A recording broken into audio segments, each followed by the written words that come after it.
XV o de una de las familias patricias romanas más importantes desde la época medieval a la época moderna. Y además, no lo indico aquí, pero tengo unas imágenes muy interesantes de ella, la siguiente. Este es Pedro de Toledo, segundo marqués, el abuelo, representado en un retrato anterior, que se conserva en el Hospital de San Giacomo degli Spagnoli de Nápoles y que es una de sus imágenes más, digamos,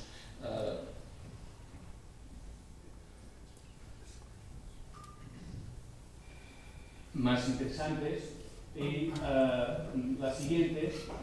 que es un retrato más idealizado, que es una de sus imágenes más fieles, y la siguiente, esta, que es un retrato de carácter más idealizado que corresponde a su efigie orante en su tumba en San Giacomo degli Spagnoli de Roma, en la iglesia de la nación española en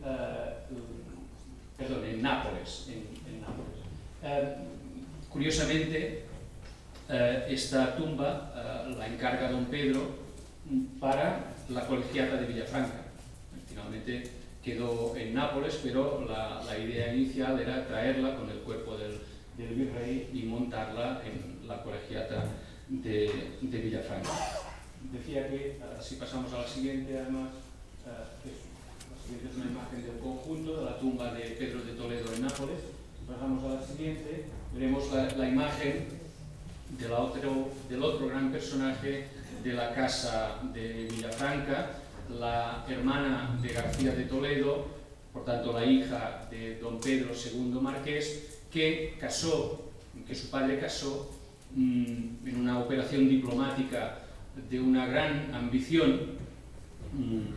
con el duque de Florencia, Cosimo I de Médicis. Es la mítica para los italianos Eleonora de Toledo, que vivió en el Palacio de la Señoría de Florencia, que tuvo un studiolo precioso en el Palacio de la Señoría de Florencia, que cualquiera puede visitar hoy en día en la ciudad, y que además fue la musa de uno de los pintores más transgresores del manierismo italiano, Bronzino, que la pintó varias veces. He traído dos ejemplos, pero hay muchos más, incluso algunos de ellos acompañada de sus hijos y en algún caso incluso de algunas bellas alegorías. Es la mujer, tengo una imagen de su marido, creo, la siguiente,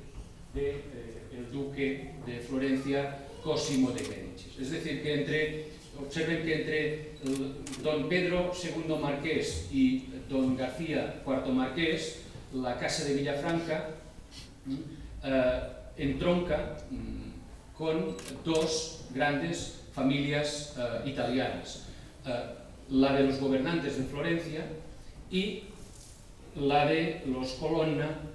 una de las casas más influyentes y con más poder de la Roma pontificia. Es decir, la Casa de Toledo planta unas fortísimas raíces en Italia. De hecho, García de Toledo no volverá a España, morirá en Siena, y sus hijos crecerán en Italia, aunque después los traerán a Villafranca para criarlos.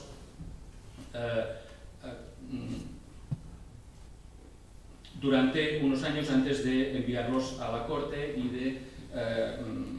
orientarlos hacia, en el caso de don Pedro V Márquez, hacia la carrera militar. Además, creo que es la siguiente, bueno, primero la otra y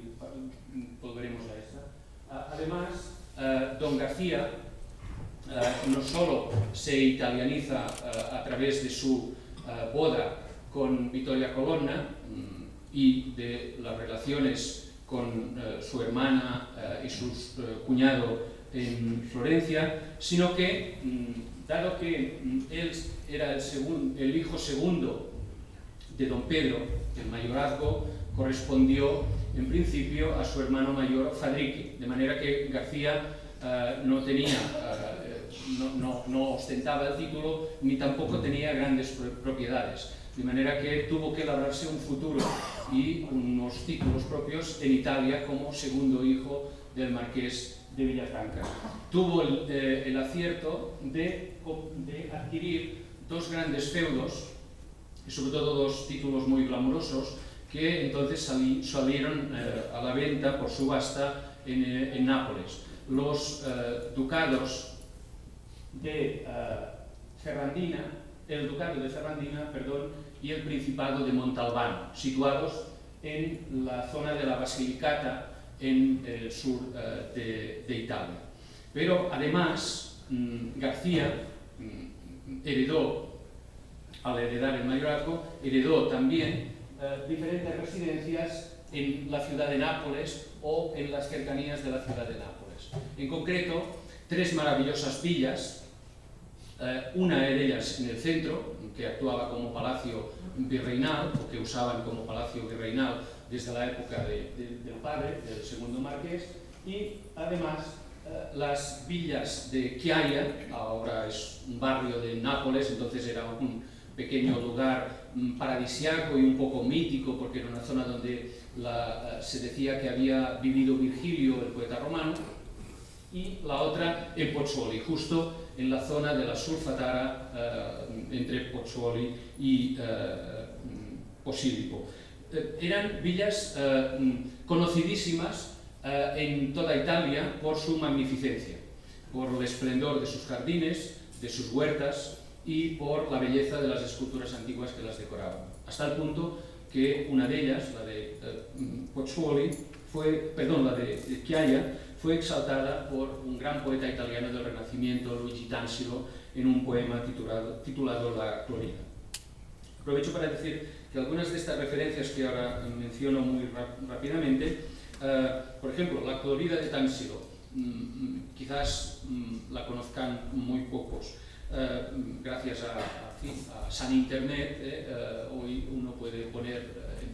en el buscador La Clorida y descargarse el texto de La Clorida de Tansilo. Igual que con mucha facilidad, evidentemente,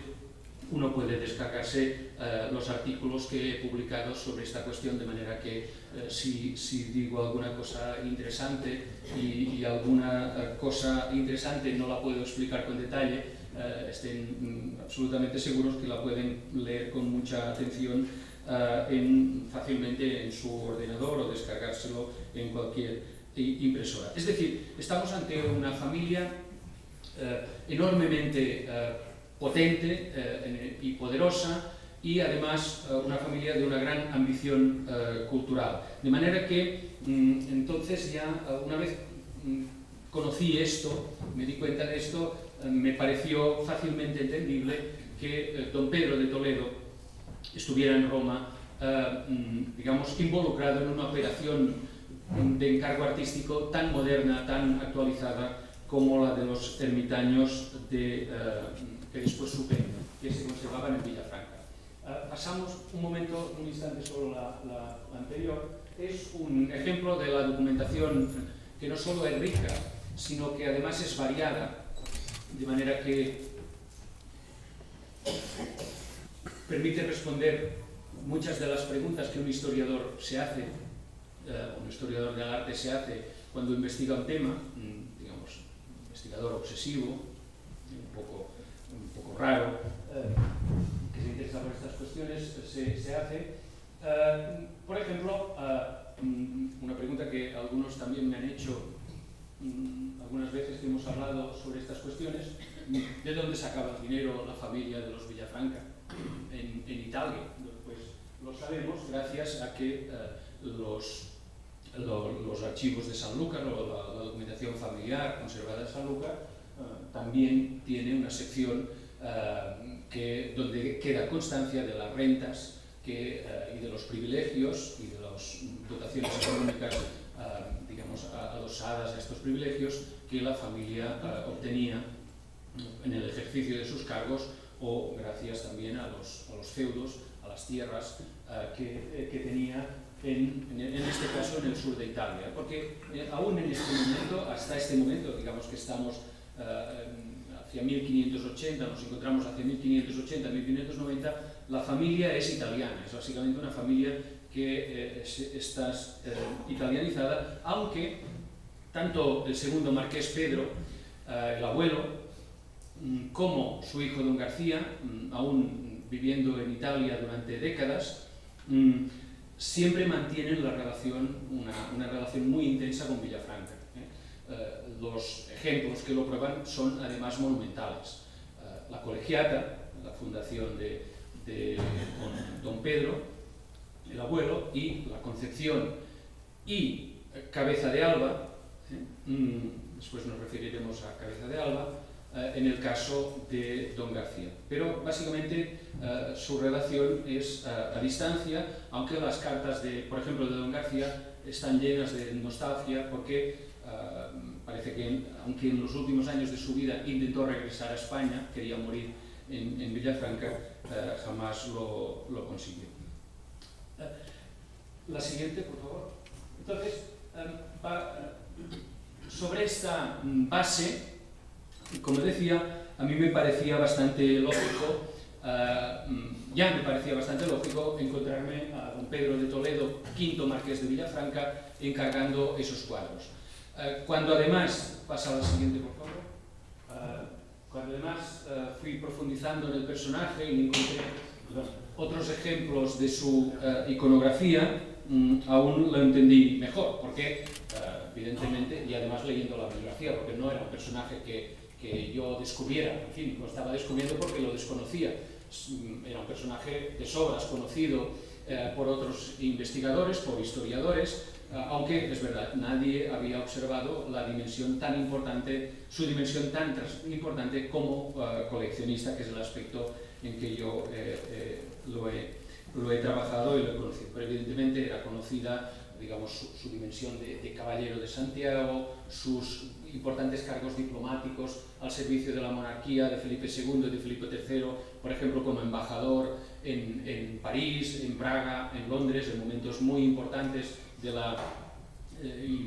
y claves de la diplomacia europea a finales del XVI y principios del XVII. Por ejemplo, su visita a Enrique IV de Navarra tiene lugar en el momento en que Enrique IV de Navarra acaba de abjurar del protestantismo para convertirse en rey de Francia. Y Pedro está allí en ese momento. Después fue almirante o capitán general de las galeras mediterráneas, un cargo que ya había tenido su padre. En ese momento él reside en Nápoles y es en ese momento, como veremos dentro de un instante, en el que